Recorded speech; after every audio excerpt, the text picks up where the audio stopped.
Salam sejahtera saya ucapkan kepada Dr. Arwansyah bin Kirin selaku pensyarah pengantar pengajian moral bagi kami bagi sesi 2023 Semhas. Saya, Richen Leobanus, akan membawa topik yang bernama etika dan nilai murni dalam agama yang sangat relevan dalam kehidupan sehari-hari kita pada masa kini. Pertama sekali, saya ingin membahas tentang etika dan nilai murni dalam agama Islam. Dalam agama Islam, terdapat Al-Quran sebagai kalam Allah yang diturunkan kepada Nabi Muhammad. Seterusnya, terdapat juga Al-Sunnah dalam agama Islam, yaitu perkataan, perbuatan, tingkah laku, dan takrir atau pengakuan menjadi perkara yang disandarkan dalam Al-Sunnah ini. Seterusnya, terdapat juga ciri-ciri penting, yaitu ciri-ciri penting akhlak manusia kepada Allah, sesama manusia, alam, dan kebudayaan. Sebagai contoh, ciri-ciri penting akhlak manusia dengan Allah adalah beriman, beribadat, dan mencari keredahan padanya. Seterusnya kepada manusia pula, manusia perlulah menghormati ibu bapa, guru, dan jiran tetangga. Seterusnya, agama Kristen. Seorang penganut agama Kristen perlu percaya kepada Tuhan yang merujuk kepada konsep ketigaan. Konsep ketigaan ini adalah God Father, Holy Spirit, dan Holy Son. Ajaran agama Kristen mengaitkan kewujudan alam sebagai bahan untuk manusia melaksanakan tanggung jawab mereka kepada Tuhan.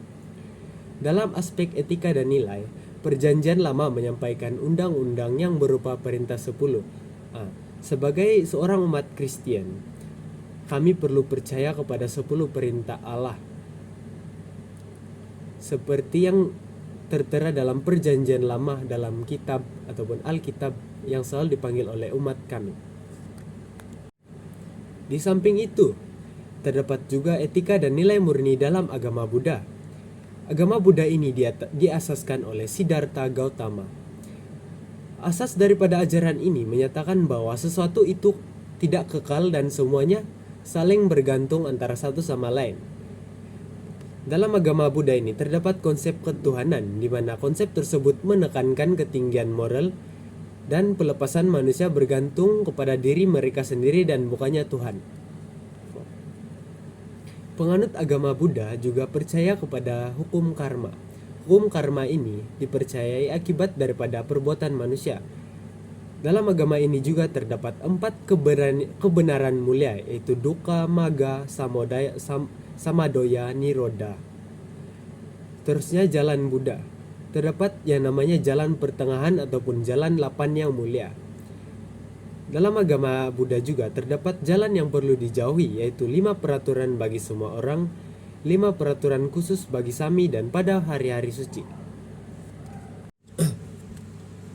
Terusnya adalah kepercayaan Konfusianisme.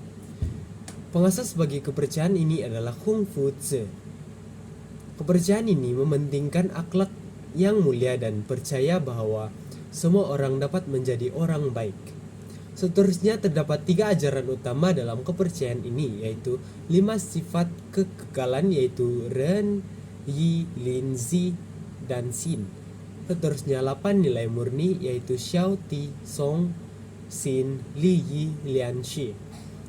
Akhir sekali, 5 hubungan sosial antara bapak dan anak, seraja dan pengawal, suami dan istri, adik-beradik, dan sahabat. Akhir sekali, agama Hindu. Agama ini dianggap sebagai Sanata Dharma ataupun agama yang abadi. Terdapat juga konsep ketuhanan dalam agama ini, yaitu Tuhan-Tuhan dikumpulkan dalam satu Tuhan, yaitu Brahman, dia yang mewujudkan, Vishnu, dia yang memelihara, Siva, dia yang membinasa. Seterusnya, terdapat juga kitab dalam agama ini, yaitu dalam kitab Upanishad, Brahman sesuatu kekuatan ketuhanan. Tuhan adalah segala-galanya dan segala-galanya adalah Tuhan. Itu adalah antara konteks dalam kitab Upanishad. Dalam kitab Veda pula, ia mengandungi perundangan, adat istiadat, dan kepercayaan. Ajaran yang menggambarkan etika dan moral dalam agama ini adalah mereka mempercayai bahwa terdapat 4 peringkat kehidupan manusia. Seterusnya, orang-orang Hindu tidak boleh menghina raja meskipun ianya masih bayi. Seterusnya, wanita yang kematian suami tidak dibenarkan berkawin dengan lelaki lain. Seterusnya, dan akhir sekali, tidak dibenarkan memakan riba yang melampau-lampau bagi seseorang yang menganuti agama ini.